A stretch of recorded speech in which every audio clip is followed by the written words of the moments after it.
everyone. All right, good evening. I wanted to welcome everybody to this evening's ACLA meeting, and especially we want to welcome a very special guest, Dr. Paulo-Juarez Pereira, who's going to be sharing his testimony of his journey, his life, seeking God, seeking truth, which has taken him to many countries, including Italy and United States. He's originally from Brazil, living in Michigan now, and he's going to go into a little more detail about his story, and I'm sure it'll be inspiring. So let's turn this over to Dr. Pereira. Thank you. Good evening, everyone, and thank you very much for coming. Alan spoke my name so well that I'd like to tell you a story about how come I have two first names. My mother wanted to give me the name of a saint, and my dad wanted to give me the name of a famous Brazilian of that time. The famous Brazilian was Juarez Távora, and he was, his name, of course, came from Benito Juarez from Mexico. But my dad was not thinking about Benito Juarez. He was thinking about Juarez Távora, the Brazilian. And my mother, of course, wanted to have the name a saint, which came out to be Paulo. So that's how come I always kept the two names, because I said, no, this is, I honor both parents. And as I was preparing for the presentation today, I thought about opening a trunk of photos and memorabilia. Okay, so in this trunk, you have photos, but you also have albums. So today, I'm not going to open albums. I'm going to open photos, but keeping in mind that that some points in here in this presentation is really an album. For example, the very last, when I say 5 missionaries went to Argentina, Brazil, Mexico, Peru, and Venezuela. Fine. But then at that point, no, that's an album that needs to be open, and there are stories related to that. And perhaps that is always going to be like that. Because eventually, if you have a photo, you say, oh, I should have an album here instead of just a photo, because there's so many other things to say. Now, on the other good thing about this, which I have in Microsoft Word and also in PDF, is that as you practice more telling your story, then eventually you can grow your story by adding more points or by expanding what you say about a specific point. So it's something that grows and eventually could, who knows, become a small book, which later can become a big book. And I am going to say, I have titled this A Hymn of Gratitude, because you know what's amazing, and I think perhaps all of you have the same experience, is that there are times when God helps you, and it seems that you didn't ask. It's, well, you have to ask before you receive. You have to knock before the door is open. You have to seek before you find.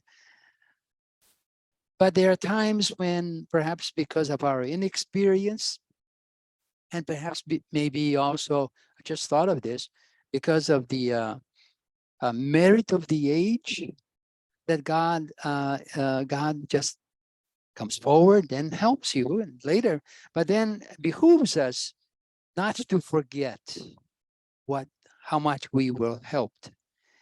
It's the same thing when I read the Old Testament. You know, they always go back to what God did. Then before they ask for something else, they remind, you know, themselves and God that how much they have been helped, and all the trials, troubles, and tribulations, that they were able to be saved by God in different times. So perhaps this is a good cue for us also, not to forget how much we have received. So I'm amazed at the way my life unfolded, not for anything that I have single-handedly accomplished, but rather for the blessings I have experienced. Thus, what I say here is an expression of gratitude.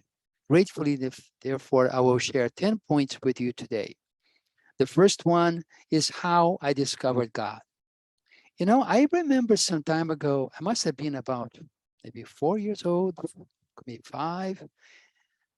There was a point where it dawned on me that people were talking about this being. There was somebody out there, like a grandpa or something. There was, and that I came to believe that this being had a lot of power. And I thought to myself, I need to get acquainted with this being. I would, I like to get, I mean, it's like finding out that you have a rich uncle in South Africa somewhere, You say, um, I'd love to meet my uncle from South Africa. Uh, we should be friends. So, and I was a bit odd that other people didn't seem to um, make much of it. It's just the way when I was about, I guess about 10 years old, that I discovered two things. There was a difference how I saw the moon. Sometimes the moon was in some direction, sometimes it was not. It was not the same every day. The other thing was the morning sun coming to my kitchen window as we had breakfast was different sometimes. And I told my mom, I told my sisters, I said, it's different. Yesterday it was more this side. Well, before it was more this side. Now it's more this side. And I was amazed that nobody was interested. It was like I had discovered something that was pretty amazing, and nobody was interested. Now with the moon, I would do this because I would see the shadow of a bridge, okay, and I would go and I will pass under the bridge, and of course the shadow. Eventually, I would see the shadow from the different direction, or I would see my shadow from a lamp post, and my shadow would change as I walked. Then I noticed one thing. It didn't happen with the shadow of the sun, and then later it didn't happen with the moon. And I was about what 9 years old. But anyway, about God, um, I begin to,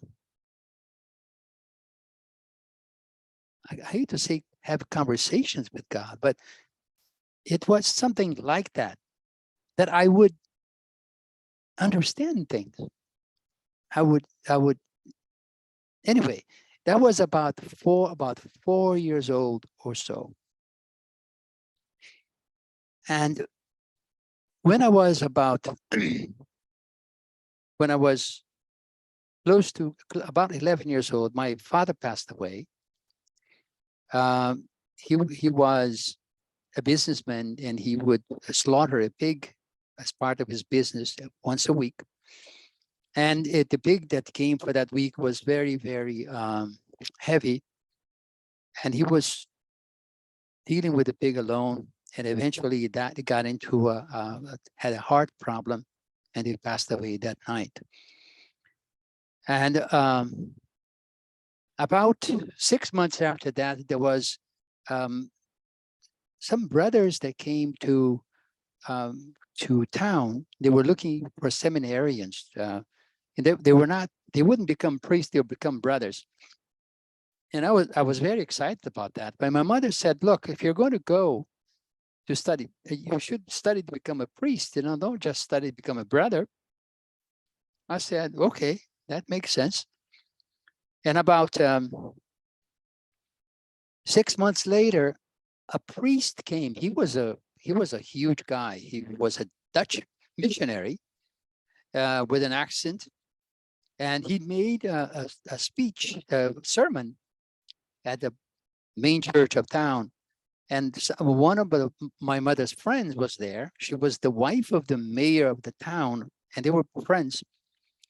And she said, look, you should send your son, that he's looking for children to go to school, to start a new school there. You should send your son, Paulo-Juarez. And my mother was not really excited about that, because I was very helpful around the house. Also, I knew how to make money, but that's another story. And but anyway, she went to talk to the priest and took me with him. And she said, well, I would like to, if there is a place for him, that would be okay with me. But my husband has died, and I'm not in any position to pay for him to attend the school. So the priest said, he talked to me and all that. We had a conversation. He said, look, I'd like to take him, and don't worry about the tuition. I will take care of that. So what they did was they went to rich Catholics in Sao Paulo, especially immigrants, and they asked those rich Catholics to sponsor a particular student. And that's how they got the money to be able to open the school. And so that was the first thing. The first, it was help from God. And when I went to Rome years later, I went to visit them. Sometimes I visited them. They always considered me to be like a child of theirs. And that was an amazing, amazing experience. So anyway, I went to study with the Dutch missionaries when I was 12 years old. And they were 3 months into the yearly program. It was 1 year. There were 3 months into it. And I have a heck of a time to catch up, because there was Greek, there was Latin, and there was math. So if you don't pick up, and it was French, English was not yet. But then there was like the semester came, and I took the exams, had some difficulty, especially in Greek. I think it was Greek. And then afterwards, after the middle of the semester, to the end, everybody was like, at the same level, and I didn't have any. From there on until the end, I hate to say this, but it's true, I was top of the class. So the priest did that. They wanted to give everybody an opportunity and encouragement to become the top of the class. So he would say, all right, there is whoever gets the highest grade gets a prize. And I was hitting every month. Then he said, well, let's do it this way. Whoever has the greatest increase in grade get the prize. So that it's fair for everybody, because you're talking about a relative increase. I said, maybe there was a way I can beat the system. So I found a way to increase my grade enough that I could win. Anyway, that was a game that we played every month. And at the end, when we finished the class, the teacher said, well, let's do this. Don't clap for anybody until we have everybody's names. We're going to call everybody's the grades and name and then grades, but don't clap. And then we clap all together. But except one. In my case, it was okay to clap, but nobody else. But what my thing was this, it's not that I don't think maybe I was the smartest kid, but I had a good method. we had about, uh, 3 or 4 friends that we studied together. And then before, and we worked together. Before the exam, I would go around and say, okay, Alan, what's in the test? And I'd say, well, think about this point. Okay, good. Now for you, you think about that and that and that. David, what do you think? Okay, Frederick, what do you think? No, so I would ask everybody, and everybody would have, they said, remember this point, and don't forget that point. And darn it, we always hit it. That's how I discovered how I I could get good grades always. Anyway, now I'd like to tell this. There's a couple of stories I'd like to tell you. One, because they taught me something. One was, we went to the city of Belo Horizonte, which was the capital of my state, and we were going to have a picnic there. Now there was a couple of hills, and then there was a, a path between them, and everybody took that path. It was more flat, easier to climb. I looked at the hill, and then there was a friend of mine, and I said, how about if we climb the hill? Okay, it seemed to be innocent enough, just climb the hill. So we started climbing the hill, and I was a little bit above the center, about halfway, and I was beginning to freeze. I was freezing, and I didn't know how to proceed, but I did not want to be caught stuck somewhere, because nobody could save me.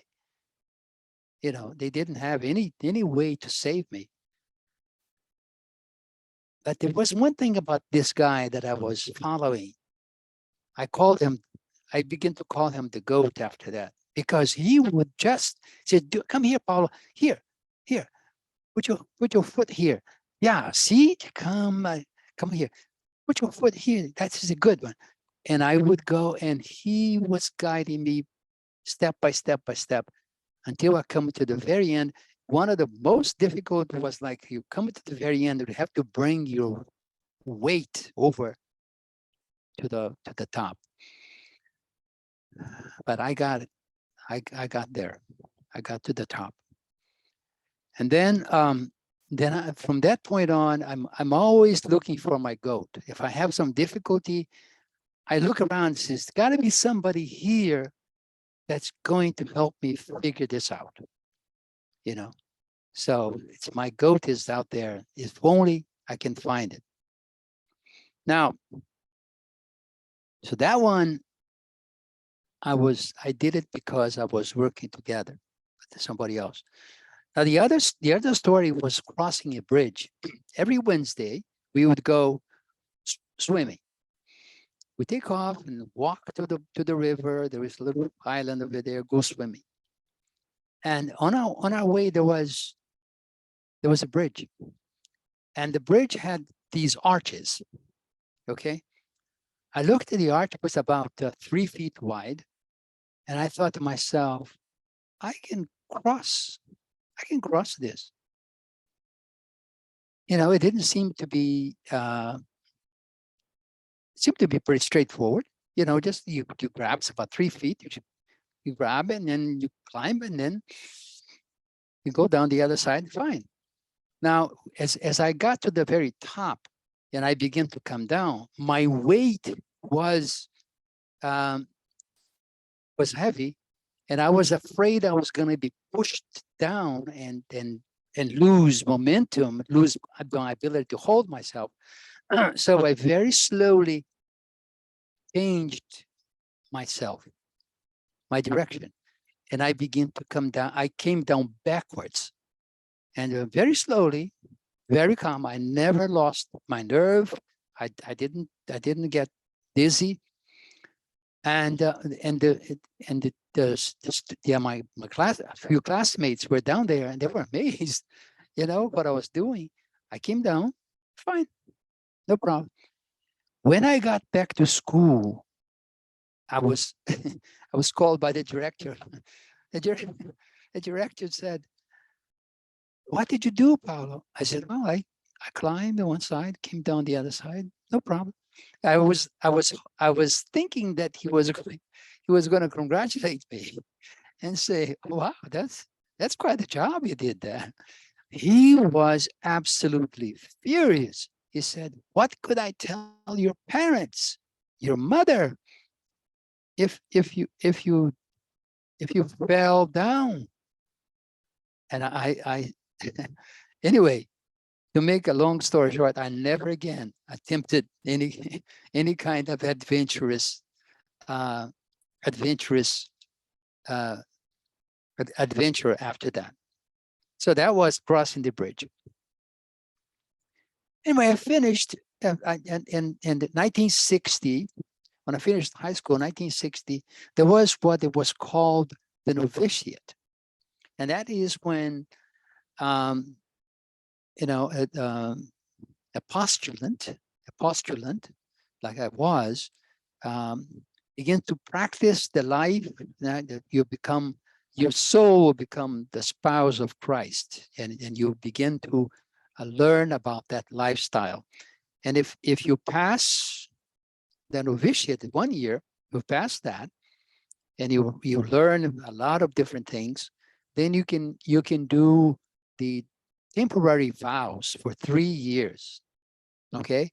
And if you pass the temporary vows, want to continue, then you can do the permanent vows. And the three vows: poverty, chastity, and obedience. All right. So the novitiate is to prepare the person for the temporary vows. And when you start the temporary vows, that was in 1960. And much later, I found out how important the date was for 1960. And then after that, then I began to study philosophy. That was about 3 years. And then from having ended philosophy, I was indicated by one of the priests that I should go to Rome to study theology in Rome. And I told the priest at that time, like everybody else at that time in the Catholic Church, a lot of people in the Catholic Church, I was considering that it wasn't the right thing for me. He said, "Go to Rome, make up your mind when you get there." I said, "Fine, I can deal with that." Now, when I got to Rome, from 1960 to 1965, there had been the council, the Second Vatican Council. Okay, that was Pope John 23rd, and they were talking about the aggiornamento, which is a renewal. You're going to the church is going to become more updated. We're going to update the church. Aggiornare means to make it update according to the customs of the time.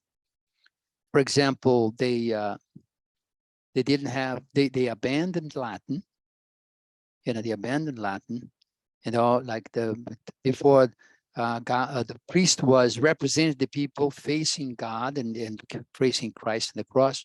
But then now the priest was turned around, it was facing the congregation. And they would, a lot of them eventually didn't wear the cassock like they used to. So there were changes like that. Now, many people like myself and others at that time were interested to see what the church was going to do about marriage. If they were going to be more like the Protestants, where they're allowed to have a family, or other parts of Christianity, like I think the Russian Orthodox, where they are allowed to marry or not. So there was a lot of people that had hope that perhaps they could continue and be married people and yet become a priest. And that, and then later, one of the things that Second King always talks about, uh, to him who loved us and washed us from our sins in his own blood, and had made us kings and priests to his God and Father. To him be the glory and dominion forever and ever. Amen.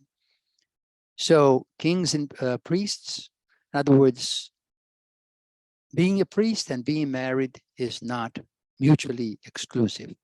I got a lot of the rabbis married, Protestant ministers, but that was not to have to be. However, I began to receive help from the Holy Spirit from that point on. In my hands came a book, and this book talked about the importance of marriage, the importance of marriage. And of course, especially it went and talked from Genesis 2:18, which says it is not good that man should be alone. So, and constantly the Holy Spirit was talking to me about that. There was that book, and there was this quote, and something else too. When I was in Rome at that time, I was between the temporary vows and the permanent vows. When I was in Rome, I began to perceive the future of sexual problems in the church.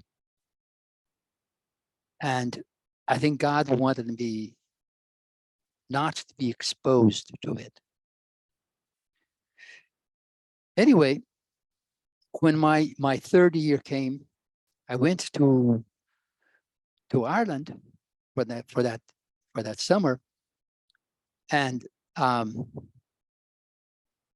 in love with her. She wasn't Irish; she was Italian. Fell in love with her, but didn't have any kind of. It was all in my feeling. Didn't tried not to express, and I wanted to be faithful to my. But I began to understand that I was going to have if I didn't find somebody, if I didn't marry, I might have problem later on. That was something the Holy Spirit told me as well. So I told them, I said, well, that I have 3 years. I could extend up to 6 years, the temporary vows. I extended one more year to the fourth year. And afterwards I said, no, it's not working out for me. I've got to go. And that was an interesting thing, because all of a sudden my colleagues and all the priests in there, they all surrounded me to help me transition. Nobody tried to dissuade me. They wanted to help me transition. And that is how come I came to have a visa, a permanent visa to come to the United States, which is, as you know, it's a very difficult thing to do. But because of their help, they would contact people in the United States who would guide me. They would, whatever the council would say to me, I'll say to them, and they would say, well, we can do this or that. Finally, the council said, look, you have to have a job offer. To get a job offer, I'll give you a visa. So my friends in Rome, there was someone who had a friend in San Francisco who was the foreign student advisor, say, hey, I got somebody here, he speaks languages. Would you find a job for him, make a job offer? He said, look, I need somebody who can speak Spanish and Portuguese. I need one assistant, but I need both languages. Can he speak Spanish and Portuguese? He said, yeah, he can do both. And based on that, on their assuring their friend in San Francisco, I received a letter. And in the letter, there was a job offer as assistant to the foreign student advisor. I took the letter to the council, which was in Naples, and showed the council, here's my letter. The council said, yep, you're good. I will give you the visa. So that way I got my visa. It took me 1 month. I found out other people also trying to get a visa was taking them 3 or 4 years. Then I found, oh my gosh, this thing is a very difficult thing. Anyway, as I was saying goodbye to the consul and thanking him for the visa, he he told me, oh, by the way, there is something else. I'd like for you to sign 2 copies of this document, very short. And the document said that I understood that upon reaching the United States with a permanent visa, if I did not have a deferment, that I would be subject to the draft.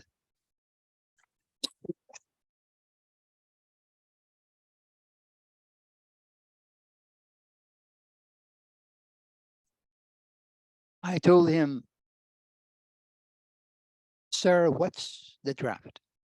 He said, the draft means that you can, you will be called to do this military service.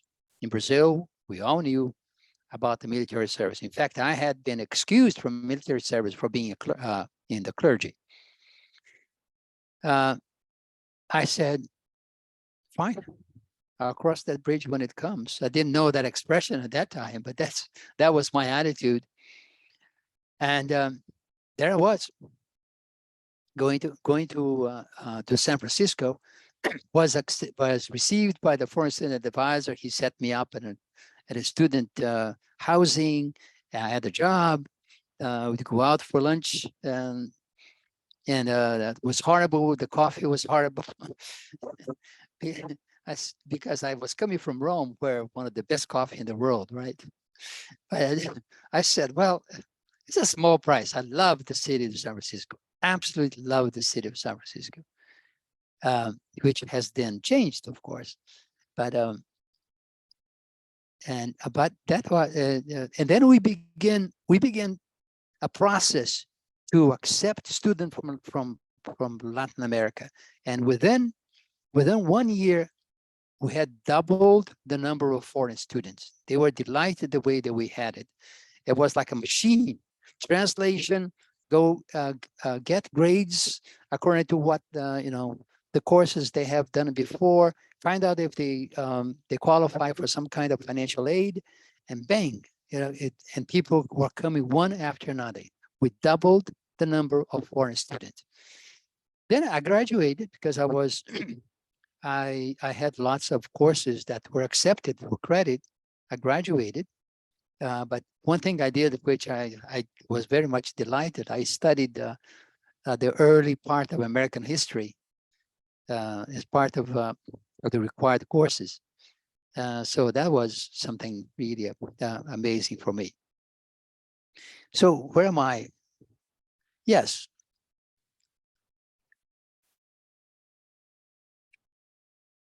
Now, once I got my BA from the University of San Francisco, I had to go to the draft and report to them that I had graduated. And then eventually my status changed from 5A to 1A. 1A means you're standing at the door, you're ready to jump, and you can be called. And I was began to work at the Defense Language Institute, working learning Portuguese, or not learning, teaching Portuguese. And those people were the ones who eventually would go to Brazil or to and would work in consulate or do some kind of international work. And it was a great job.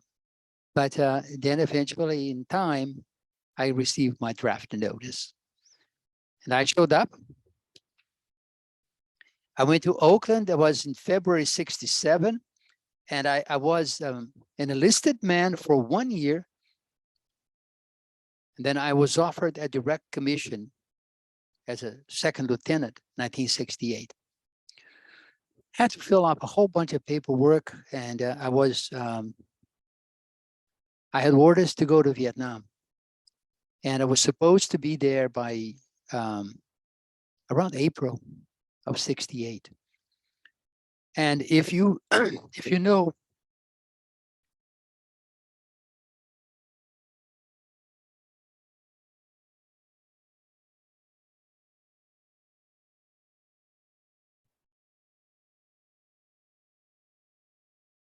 that was precisely the time when they were having the Tet offensive.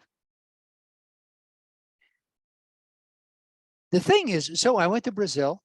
I got a ride with the Air Force, which the Air Force took me from New York to Rio de Janeiro, and then from Rio, I took a bus to go to my hometown, and I came back with the Air Force. So when I came back, I went to Brazil and I wanted to say goodbye, but I didn't tell them that I was going to go to Vietnam because I didn't want anybody to have any kind of, concern or fear. So when I get to Vietnam, I'll write to them, which I did. But so I went back to Fort Hood, Texas, where I was stationed at the time. And as soon as I got there, people were congratulating me. And I say, congratulations for what? He said, well, your application to become an officer has been approved. So it was a simple, it was the authority of President Nixon at that time. But simply the captain, my commanding officer, would read the letter from the president and give me the commission. And as a result, the order said like this: all existing orders are hereby canceled. So my going to Vietnam in April of '68 did not happen. Did not happen. Why? Because I got promotion, and I had to work here as a lieutenant in the United States, and then eventually, go there, which happened in the following year. In other words, I was not there during the Tet Offensive, and that's when a lot of people died. So when I went by the Vietnam Memorial in Washington, I put my hands in an empty spot, and I said a prayer of gratitude, because I don't know if my name would be there. And when I got but my job wasn't going to be an easy job. I was supposed to work with an artillery battalion. I was going to go to the Ashaw Valley, which is way up there in the mountains in north. The mountains. It's in the southern part, but in the northern part of the southern part. And now here's what happened. Okay, here's what happened.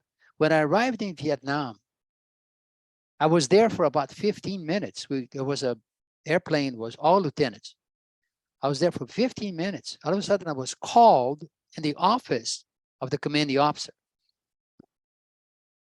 So I said, what did I do? I just got here.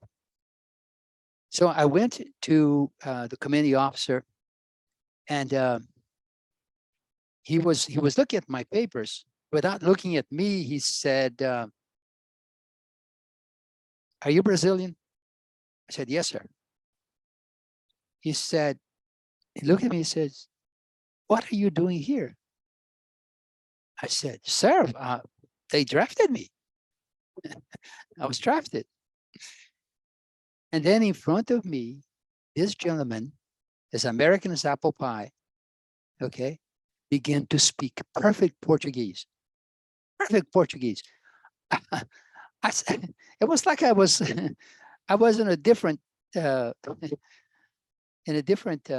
zone or something.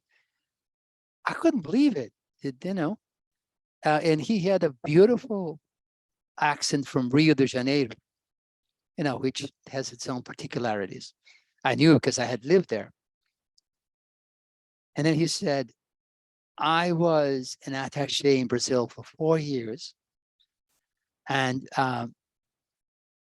he said, well, look, we in this place here, we have a group of Portuguese speakers, yellow officers, and they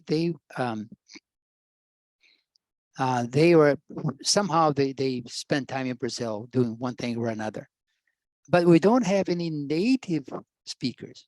Would you like to stay around here? I need somebody in Saigon, and within a month, you can stay around here for a month, then you go to Saigon after that. And it took me about 1.5 seconds to think about it. I said, yes, I'd like that. So what happened to my job out there in the boondocks? I don't know. But I also know that I thought, in my mind, I thought, God is working. God is working.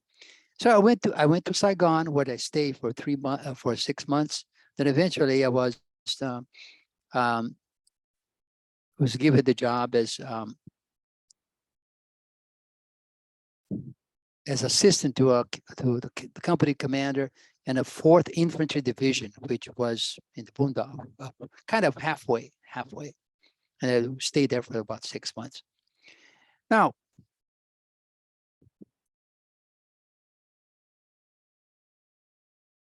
about 100 days before I left Vietnam, I began to pray.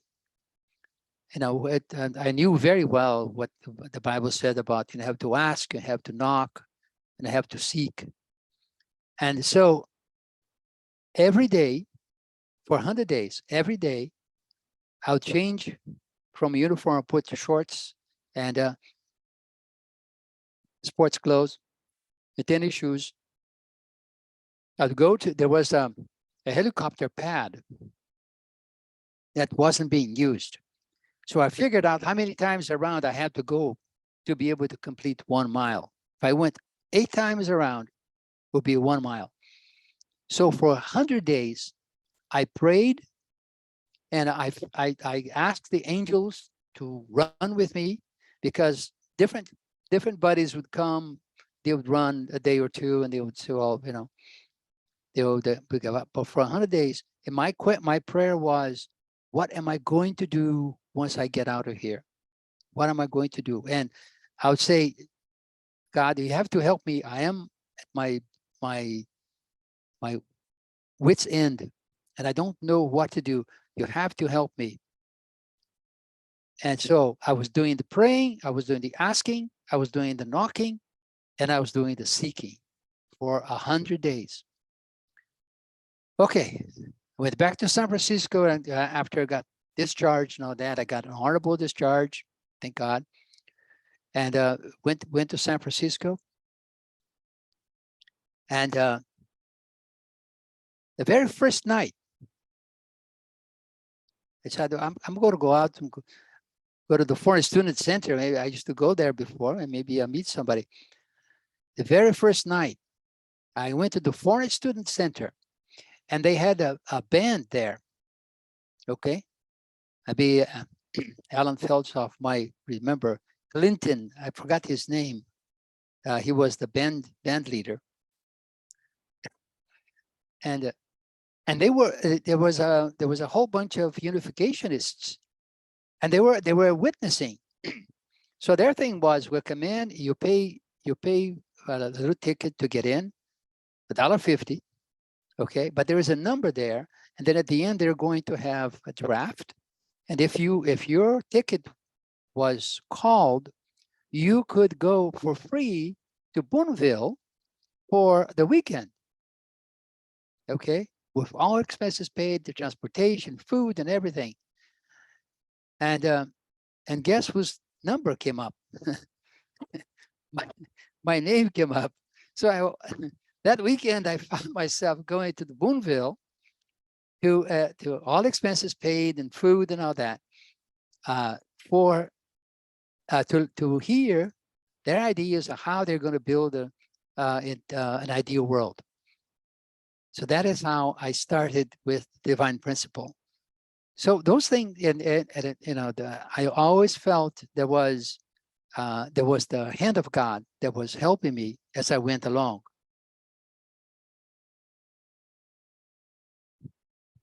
And a couple of years later, Reverend Moon was just arriving in the United States. That was 1972. And he came over there to San Francisco. And I was being prepared to go as part of 5 missionaries, but to go to as missionary to was one for Argentina, one for Brazil, Mexico, Peru, even Venezuela. And then when Father arrived in San Francisco, he heard about that. He says, "Well, why don't you stop by Iterozopolis and participate in a training program they have there now, where young Wee Kim was going to teach divine principle, and Father would speak for an hour or so every day." So those major speeches were given at that time, especially the one exchange of blood lineage. And David Kim asked me if I would be the guy that would be the coordinator of the program. And I did very well coordinating, except that I had some difficulties sometimes hearing or understanding what David Kim was saying. But anyway, we did 10 days like that. And then there was one time, it was the solstice of that month, when Reverend Moon asked the five of us to go and meet him. And there was a small room, and he was talking to each one, and then he wanted to know something about them and all that. And so that was our commission, to be the missionaries to those 5 countries. They asked me to stay a few days because they wanted to go over all the speeches to be able to, pass them around to the rest of the country in the world.